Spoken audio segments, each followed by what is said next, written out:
Hello good morning दोस्तों, आप सबका बहुत बहुत स्वागत है अपने यूट्यूब चैनल ऑनलाइन स्टडी बाज़ार पे।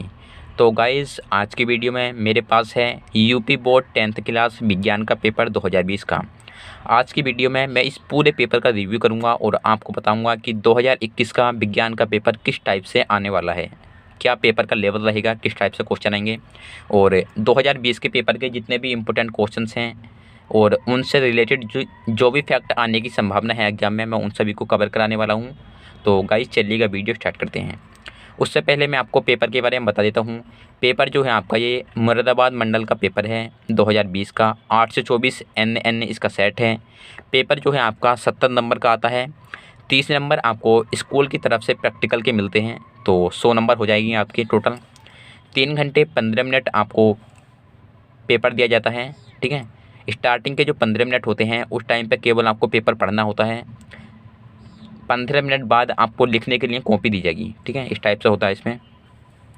और पेपर जो है आपका 3 खंडों में विभाजित आएगा। खंड क, खंड ख, खंड ग, फिजिक्स, केमिस्ट्री, बायोलॉजी, ठीक है। इस टाइप से आएगा पेपर आपका और तीनों खंड आपको करने होते हैं। आगे देखिएगा हम किस टाइप से इसमें क्वेश्चन है। यहाँ से आपका खंड का स्टार्ट है और पहला क्वेश्चन है आपका, स्वस्थ आँख का निकट बिंदु होता है, ठीक है। Option 1 25 centimetre, option 2 50 centimetre, option 3 100 centimetre और ऑप्शन 4 अनंत।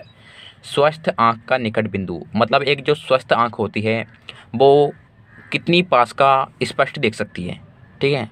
कितनी मतलब ऐसा तो होगा नहीं कि आप अपनी आँख के बिल्कुल 1 सेंटीमीटर की दूरी पर कोई वस्तु रख लो तो वो आपको स्वस्थ दिखाई दे जाएगी। एक निश्चित दूरी होती है कि अगर वहाँ पे आप रख लेंगे वस्तु तो आपको बिल्कुल क्लीन दिखाई देगी। तो वो जो दूरी होती है वो होती है 25 सेंटीमीटर, ठीक है। ऑप्शन 1 बिल्कुल राइट है, स्वस्थ आँख का निकट बिंदु 25 सेंटीमीटर होता है। और अगर यहीं पे क्वेश्चन घूम के आ जाए, स्वस्थ आँख का दूर बिंदु होता है तो वो होगा अनंत, ठीक है, अनंत।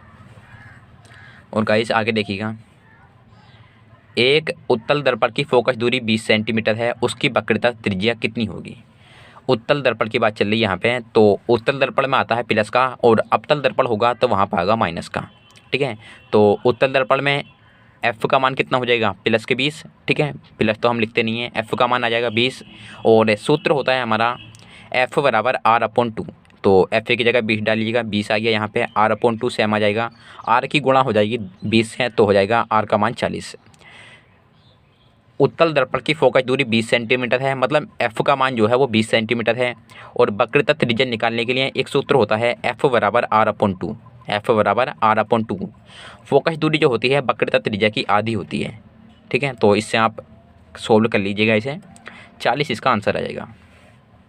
आगे देखिएगा तीसरा क्वेश्चन, प्रतिरोध का मात्रक है। ऑप्शन 1 कूलाम, ऑप्शन 2 ओम, ऑप्शन 3 जूल, ऑप्शन 4 ओम मीटर। प्रतिरोध तो इसका तो पता होगा आपको, प्रतिरोध का मात्रक ओम होता है, आवेश का मात्रक कूलाम और कार्य का मतलब जूल, ठीक है। तो इस टाइप से अलग अलग हो जाएंगे ये। तो ओम होता है प्रतिरोध का मात्रक। और गाइस आगे देखिएगा, वैद्युत मोटर। वैद्युत मोटर जो हमारे घरों में लगी हुई होती है पानी के लिए, तो उस वाली मोटर की बात कर रहे हैं ये वैद्युत मोटर। या फिर आप समझ लीजिएगा जो पंखे में जो मोटर होती है वो भी इसका एग्जाम्पल ले सकते हैं। तो देखिएगा इस ये पूछ रहे हैं वैद्युत मोटर क्या परिवर्तित करती है, रासायनिक ऊर्जा को यांत्रिक ऊर्जा में। रासायनिक मतलब यहाँ पे रसायन विज्ञान का तो कोई वो आ ही नहीं रहा, रासायनिक चीज़ तो हम डालते नहीं उसमें मोटर में, तो पहला ऑप्शन गलत हो जाएगा। आगे देखिएगा दूसरा ऑप्शन, यांत्रिक ऊर्जा को रासायनिक ऊर्जा में। यहाँ पे यांत्रिक ऊर्जा स्टार्टिंग में आ गया है तो ये भी गलत हो जाएगा। मोटर में रासायनिक ऊर्जा का कहीं यूज होता ही नहीं है, तो दोनों ऑप्शन आपके स्टार्टिंग वाले गलत हो जाएंगे। तीसरा देखिएगा, यांत्रिक ऊर्जा को वैद्युत ऊर्जा में। मोटर जो है वो यांत्रिक ऊर्जा से नहीं चलती है तो वो वैद्युत ऊर्जा में परिवर्तित कैसे करेगी, तो ये भी गलत हो जाएगा। और चौथा ऑप्शन देखिएगा, वैद्युत ऊर्जा को यांत्रिक ऊर्जा में। सबसे पहले हम मोटर में जो है वैद्युत मतलब लाइट, मोटर को जो है हम करंट देते हैं, उसके बाद में मोटर जो है चलती है, मतलब वो यांत्रिक ऊर्जा में परिवर्तित हो जाती है। तो इसका लास्ट वाला बिल्कुल ठीक है, वैद्युत ऊर्जा को यांत्रिक ऊर्जा में। हम मोटर को पहले वैद्युत ऊर्जा मतलब लाइट का करंट देंगे, उसके बाद में वो घूमनी स्टार्ट होगी, या पंखा है तो पंखा चलेगा, मोटर है तो वो पानी देना स्टार्ट करेगी। तो जो कोई कार्य होता है उसे कहते हैं हम यांत्रिक ऊर्जा, मतलब यंत्र की तरह कार्य करेगी वो वैद्युत ऊर्जा देने पर। तो इसका ऑप्शन 4 बिल्कुल राइट हो जाएगा। आगे देखिएगा, किसी अंतरिक्ष यात्री को आकाश काला क्यों दिखाई देता है? तो आकाश गाइज असल में जो है आकाश काला होता नहीं है। नहीं, आकाश असलियत में काला ही होता है। पृथ्वी पे जो वायुमंडल होता है उसके कारण जब हम देखते हैं तो आकाश जो है नीला दिखाई देता है। ठीक है, तो इसका एक आंसर हो जाएगा आकाश में जो है, या ऐसे लिख सकते हैं आप, वायुमंडल ना होने के कारण आकाश काला दिखाई देता है। आगे देखिएगा ख, वायु के सापेक्ष किसी द्रव का क्रांति कोण 30 डिग्री है, उस द्रव का अपवर्तनांक ज्ञात कीजिए। वायु के सापेक्ष किसी द्रव का क्रांति कोण 30 डिग्री है, उस द्रव का अपवर्तनांक ज्ञात कीजिए। गाइस देखिएगा यहाँ पे वायु की बात चल रही है, तो वायु को कैसे हम लिखते हैं? ए से। मैं बता देता हूँ आपको सोल्व करके किस टाइप से सोल्व होगा ये। वायु होता है हमारा ए, ठीक है, इस टाइप से लिखते हैं हम। और अपवर्तनांक का हमारा जो निशान आता है वो आता है एन। ठीक है, तो एन यहाँ पे आप लिख दीजिएगा ऊपर जाए एन। और द्रव पूछ रहा है ना, द्रव क्या होता है हमारा? वाटर, पानी। तो ANW। ठीक है, ANW पूछ रहा है, या ANW इन्होंने दिया है 30 डिग्री, तो ANW बराबर होता है हमारा 1/sin C। ठीक है, आगे देखिएगा ANW बराबर sin C की जगह 30 आ जाएगा, क्रांति कोण C होता है ना, तो हो जाएगा ये 1/sin 30। आगे जब हम sin 30 का मान डालोगे तो ये हो जाएगा 1/1/2।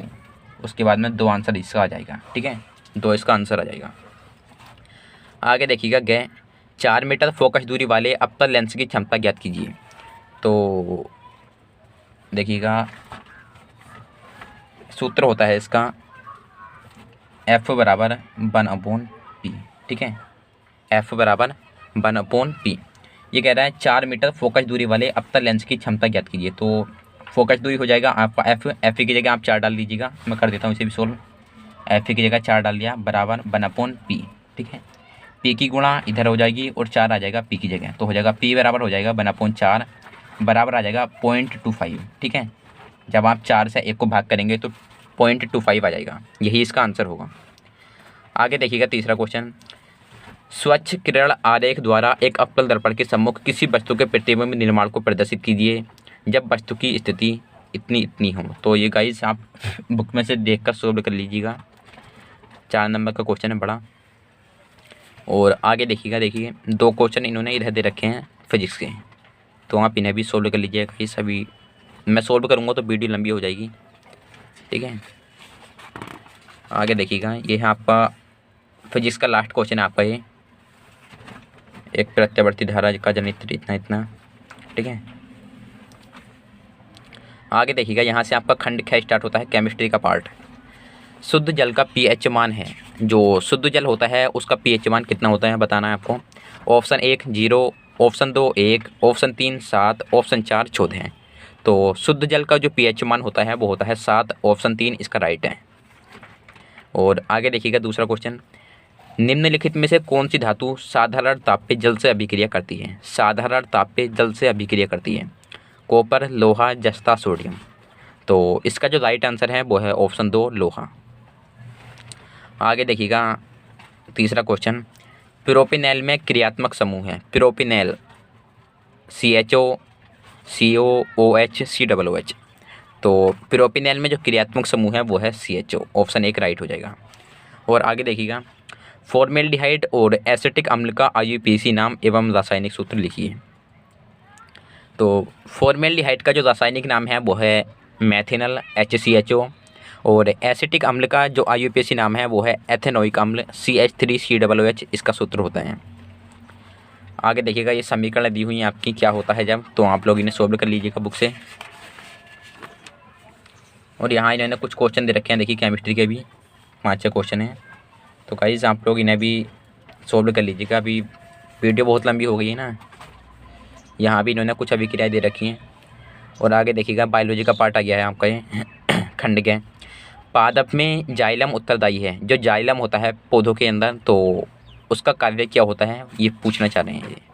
ऑप्शन 1 जल का वहन, ऑप्शन 2 भोजन का वहन, ऑप्शन 3 एमिनो अम्ल का वहन, ऑप्शन 4 ऑक्सीजन का वहन। जाइलम, पौधों के अंदर जो जाइलम होता है उसका क्या कार्य होता है? तो वो होता है जल का वहन करना। ऑप्शन 1 राइट हो जाएगा। आगे देखिएगा दूसरा क्वेश्चन, गर्म जल प्राप्त करने के लिए हम सौर जल तापक का उपयोग किस दिन नहीं करते हैं? धूप वाले दिन, बादलों वाले दिन, गर्म दिन या वायु वाले दिन? देखिएगा मैं आपको क्वेश्चन समझा देता हूँ एक बार और। ये गर्म जल प्राप्त करने के लिए अगर हमें अपना पानी गर्म करना है तो सौर जल तापक जो पैनल होता है, पैनल वाला सिस्टम, उससे पानी गर्म करते हैं हम।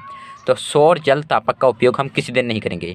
अगर धूप निकलेगी तो धूप वाले दिन तो सौर ऊर्जा से वैसे ही गर्म हो जाएगा वो, तो ये तो ठीक हो जाएगा, ठीक है। और आगे देखिएगा बादल वाले दिन, जब बादल निकलेंगे तो सूर्य का जो प्रकाश है वो धरती तक नहीं आ पाएगा, तो उस दिन हम गर्म नहीं कर सकते पानी अपना सौर ऊर्जा से, ठीक है। तो इसका 2 ठीक हो जाएगा। गर्म वाले दिन भी हो जाएगा गर्म, और बादलों वाले दिन भी गर्म पानी हो जाएगा, तो इसका हो जाएगा 2 बादलों वाले दिन। आगे देखिएगा मस्तिष्क उत्तरदायी है। जो मस्तिष्क होता है इसका क्या कार्य है ये पूछना चाह रहे हैं।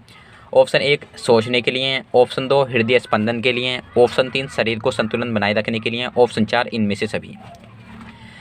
मस्तिष्क उत्तरदायी है, तो मस्तिष्क सब चीज़ों के लिए उत्तरदायी है। मस्तिष्क का कार्य सोचने का भी होता है, हृदय की धड़कन भी मस्तिष्क से नियंत्रण रहती हैं। कभी कभी हमें डर लगता है तो जो हमारे हृदय की धड़कन होती है वो बढ़ जाती है, तो डरते कहाँ से, हम दिमाग से ही तो डरते हैं।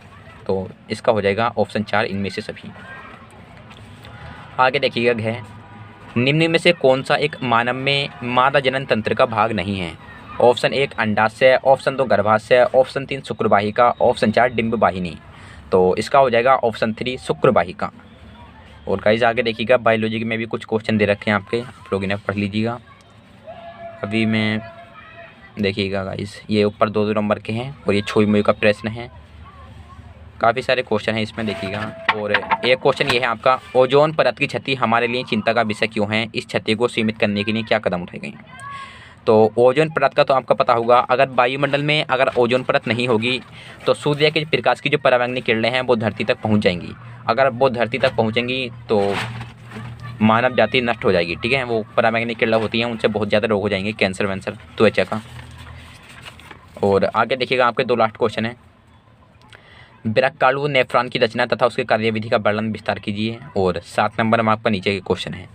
तो गाइज बस इतना ही कुछ है पेपर में। और गारंटी के साथ मैं ये कह सकता हूँ पेपर का जो लेवल रहेगा 2021 में इससे बहुत ज़्यादा कम रहेगा। निश्चित होकर आप पढ़ते रहिएगा और मेहनत करिएगा गाइज, इंशाल्लाह काफ़ी ज़्यादा नंबर आएंगे आपके। तो आई होप आप लोगों को वीडियो अच्छी लगी होगी।